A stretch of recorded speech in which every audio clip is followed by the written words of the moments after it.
Recently मेरे दादाजी मुझसे बोले, बेटा हमारी जिंदगी का सबसे बेस्ट समय हमारा बचपन होता है। ये बोलकर वो अपने डायपर में हगने लगे। तो मैंने इस बात पे थोड़ा गौर किया और मुझे पता चला कि यस, बचपन सच में बहुत रैंडम होता है। बचपन में एक बार साइकिल की चेन चढ़ाते समय मेरा हाथ आ गया, तो मैं भाग के अपने अपाहिज दोस्त को भी ले आया कि उसके भी हाथ आ जाए। बचपन में मुझे मेरी दादी का चरित्र सही नहीं लगता था, क्योंकि वो मुझे डेली नया तारा दिखा के बोलती थी वो तुम्हारे दादाजी है। बचपन में मैं थोड़ा भोला भी था, ऐसे फालतू किसी को उंगली नहीं करता था, वरना फिर मैं 9 तक ही गिन पाता था। एक तो तब कोई भी आके गिनती पूछ लेता था, और उंगली करते समय गिनना कितना मुश्किल होता है पता है। बचपन में मैं और मेरा भाई हमेशा WWE देख के लड़ते थे, क्योंकि माँ बाप की चाहते लड़ने लायक थी नहीं। एक तो मेरा छोटा भाई बचपन में बहुत शांत स्वभाव का था, बेचारा स्कूल में भी सीनियर से बुली होता था। हाँ, वो सीनियर मैं ही होता था। एक बार मुझसे बोलता, भैया डॉक्टर बनना मेरा सपना है। तो मैंने उसे नीट की बुक्स ला दी, तो अब वो उसका पूरा सपना बन गया। अब वो डॉक्टर गेम में भी बीमारी बनता है, और बवासीर पीछे होती है। चिंटू बुक्स नहीं पढ़ रहा है तू? एक बार बेचारा बिस्तर पे गिर के रोने लग गया, तो सब बोलने लग गए, कुछ नहीं हुआ, चींटी मर गई, चींटी मर गई। मैं यहाँ सोच रहा हूँ फिर अभी तक हम चींटियों वाले बिस्तर पे क्यों सो रहे थे? हाँ, घर में सबकी पीठ पे ददोड़े हो रखे हैं। हाँ, ये नहीं गिरता तो हमें तो पता ही नहीं चलता बिस्तर पे चींटियां हैं। हम तो सोए जा रहे हैं चींटियों वाले बिस्तर पे। और स्कूल में जब भी ये छोटे भाई पैंट में हक देते हैं, तो बड़े भाई को क्यों बुलाया जाता है? पता है कितनी घनघोर बेइज्जती होती है पूरी क्लास के सामने, और बुलाते भी इतने सस्पेंस है, वो देख के बड़े भाई का हगना निकल जाता है। ऐसे 2 छोटे बच्चे स्लो मोशन में भाग के आ रहे हैं। हाँ, वो उनकी नॉर्मल स्पीड है। मैं देखता हूँ मेरे भाई को क्राइम सीन से 2 पियून पकड़ के ले जा रहे हैं। उसे ब्राउन रंगे हाथों पकड़ लिया गया। मेरे भाई ने मुझसे जाते जाते कहा, मुझे फंसाया जा रहा है।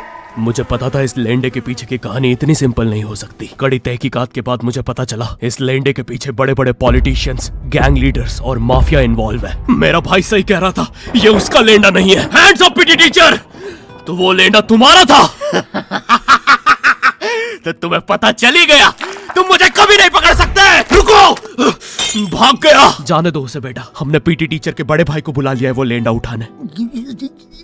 लेंडा आपके नजदीकी सिनेमा घरों में पड़ा होगा तो देख के पैर रखना। Not your type. आपके अरे अभी भी लेंडा लगा हुआ है। बचपन में बोले जाते थे कि तुम जितने दांत तकिए के नीचे रखोगे तुम्हें उतने ही रुपये मिलेंगे। तो मैंने दादी की 32 रख दी, तो मुझे 32 रुपए मिले। वो 32 7,000 की थी। जो पिटा हूं ना मैं घर पे, साली स्कैमर दांतों वाली परी, चांदी का दांत ले जाके 1 रुपया देती है। दांतों से याद आया, बचपन में सब सूखा बॉर्नविटा खाते हैं क्योंकि दांत दूध के होते हैं। ठीक है, ये वाला जोक हटा दूंगा। बचपन में मुझे चुड़ैलों से बहुत डर लगता था। एक बार मुझे चुड़ैल के पैर के निशान दिखे तो मैं उल्टा भागा, पर फिर मैं चुड़ैल के ही घर में आ गया। हाँ, मैं पट्टी में भूल गया था उसके पैर उल्टे होते हैं। तो फिर मैंने सोचा इसका पीछे से सर फोड़ देता हूँ। सर फोड़ने गया तो वो उसका मुंह निकला। फिर से भूल गया कि साली चुड़ैलों के बाल भी मुंह पे होते हैं। आदमी को पता चले तो चले कैसे। जब मैं छोटा था नींद में बिस्तर भी बहुत गीला करता था। मेरी मम्मी हमेशा गुस्सा करती थी कि सोने से पहले सुसु किया कर। अब उन्हें कैसे बताऊं, फिर गीले बिस्तर में मुझे नींद नहीं आती। बचपन में मुझे गुस्सा भी बहुत आता था, तो मेरी मम्मी ने मुझे एक रेड स्टोन की अंगूठी पहना दी। और सरप्राइजिंगली उससे मेरा गुस्सा इतनी जल्दी उतरने लग गया, क्योंकि अब मैं जब अंगूठी पहन के लोगों को पीटता था तो गुस्सा इतनी जल्दी शांत होता था। वैसे ये अंगूठी मुझे एक बाबा जी के आश्रम से मिली थी। जब मैं वो आश्रम में गया था, वहाँ एक बहुत ही हॉट सी बंदी मुझे देख के बार बार स्माइल करे जा रही थी। तो मैंने भी मौके पे चौका मारा और जल्दी से अपना नंबर पेपर पे लिख के उसकी तरफ फेंक दिया। वो बंदी ने भी बड़े प्यार से मेरा नंबर उठाया और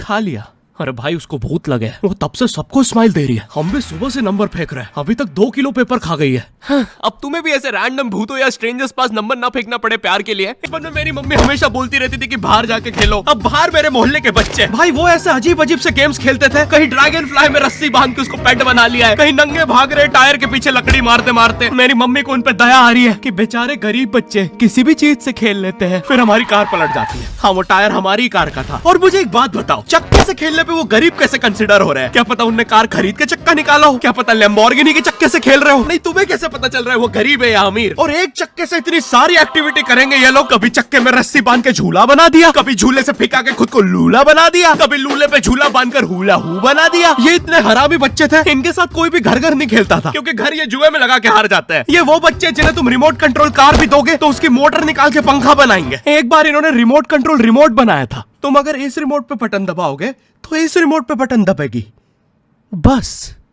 ये लोग मकर संक्रांति के दिन पतंग भी लूटते थे दुकानों से। पतंग से याद है, मैं बचपन में अपने दोस्त जनक के साथ बहुत पतंग उड़ाता था। जनक गुजराती था और गुजराती लोग तो बहुत बड़े पतंगबाज होते हैं। वो लोग गला काटने के बाद भी काहे पोचे चिल्लाते हैं। जनक मेरे घर पे इतना बड़ा गिर्रा लेके आता था पतंग उड़ाने। उसपे पता नहीं कितने 1000 किलोमीटर का मांझा लपटा होता था। हम दोनों का सपना था उस गिर्रे की पूरी ढील देना। एक बार तो गिर्रा खाली होने ही वाला था, पर वो पतंग आर तो घूम के हमारे पीछे से आ गई। हमने हमारी ही पतंग काट दी। तो इस बार हमने सोचा पतंग पूरी परपेंडिकुलर उड़ाएंगे, स्ट्रेट। हमने 2 घंटे ढील दी, वो मांझे में वेव सिग्नल आने लग गए प्राचीन भाषा में। हमें लगा हमने एलियंस ढूंढ लिया, बट फिर धीरे से वो सिग्नल क्लियर हुआ। हमें पता चला हमने कोई नासा का 100 मिलियन का टेलीस्कोप काट दिया।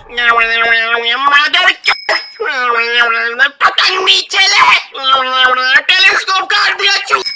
नासा का टेलीस्कोप जैसे ही नीचे गिरा, बच्चों से पहले विसरो ने लूट लिया। बहुत वियर्ड था, इतने सारे बुड्ढे छत कूद के भाग रहे थे। एक तो जनक के मांझे में इतनी सारी गठाने होती थी, वो मांझा इतना भारी हो जाता था, हम चौथे माले से पतंग उड़ा रहे हैं, वो दूसरे माले पे उड़ रही है। बचपन में बोला जाता है किसी भी स्ट्रेंजर से बात नहीं करते, तो फिर मैं इशारे करता था। तो फिर दादी मेरे चरित्र पे सवाल उठाती थी। दादी से याद है पुराने जमाने में एंटरटेनमेंट के लिए कुछ होता नहीं था, तो लोग 7-7, 8-8 बच्चे पैदा कर लेते थे ताकि उन्हें जायदाद पे लड़ता देख मजे ले सके। मेरे पापा के 5 भाई और 4 बहनें हैं, टोटल 9 बच्चे। मेरी दादी ने जिंदगी के 9 साल बस बच्चे दिए। दादी ने 9 साल तक पेट में इतनी लातें खाई है, उनके अंदर से एब्स आ गए थे। मेरी दादी लिटरली अंदर से टूट चुकी थी। उनका इतनी बार ऑपरेशन हो रखा है, उनको डॉक्टर ने टाकों की जगह चेन लगा दी थी। भाई आज के जमाने में तो इतने बच्चे कोई पैदा नहीं करता, उल्टा अबॉर्शन करवा लेते हैं। और यस, मैं अबॉर्शन बोलूंगा क्योंकि मुझे जेल नहीं जाना। एक तो इंडिया में भी अबॉर्शन करवाना लीगल है, लेकिन बच्चे का जेंडर जानना इलीगल है। मतलब तुम मार तो सकते हो, लेकिन किसे मार रहे हो ये पता नहीं कर सकते। तो देखो अब रिस्क कितना बढ़ गया है। क्या पता अंदर शेर बैठा हो या कोई बड़ा गैंगस्टर, क्योंकि तुम्हें तो पता नहीं है तुम किसकी सुपारी दे रहे हो। क्या पता वो अंदर बंदे लेके बैठा हो। बचपन में सबके मम्मी पापा डराते हैं, मस्ती मत करो वरना बोर्डिंग स्कूल भेज देंगे। और मुझे बोर्डिंग स्कूल से इसलिए डर नहीं लगता था कि मैं वहां जाके अपनी फैमिली से दूर हो जाऊंगा। मुझे बोर्डिंग स्कूल से इसलिए डर लगता था क्योंकि वहां पे वो बड़े दांतों वाला ईशान अवस्थी होता है। मैंने पहली बार जब तारे जमीन का ट्रेलर देखा था, तो उसमें वो पागल बच्चे ने आतंक मचा रखा था। फिर मैंने मूवी का नाम पढ़ा, तारे जमीन पे। मुझे लगा बिछाए होंगे इस पागल को पकड़ने के लिए, शॉक वॉक देना होगा तारों से। इसके तो दांत भी इतने बड़े हैं, सारी तारे काट देता होगा। मुझे ट्रेलर देख के लगा कोई एक्शन मूवी है, आमिर खान जोकर बना हुआ है। मुझे लगा यही तारों का जाल बना के पकड़ेगा पागल को। हाँ, ट्रेलर देख के तुम्हें क्या ही समझ में आएगा। एक शॉट में आमिर खान बोल रहा है आपके बच्चे को डिसलेक्सिया है, फिर अगले ही शॉट में जोकर बन के बड़ा मछलियां उड़ती क्यों नहीं। फिर मुझे लगा ये शायद अपने माँ बाप को बोल रहा था। और दया तो मुझे उस लंगड़े बच्चे पे आती है जिसके बगल में ईशान अवस्थी को बिठा दिया था। वो बेचारा उठ के भाग भी नहीं सकता। और मैंने तो सुना था बोर्डिंग स्कूल में बस नॉटी बच्चे जाते हैं, तो फिर इस बेचारे गाय से बच्चे को क्यों यहाँ भेज के रखा है। कहीं ऐसा तो नहीं इसके पहले पैर थे और ये बहुत मस्ती करता था, तो माँ बाप ने पैर तोड़ के इधर भेज दिया। बस भाई मेरा हो गया है आज का। अगर तुम्हें वीडियो पसंद आई तो यार लाइक मारो।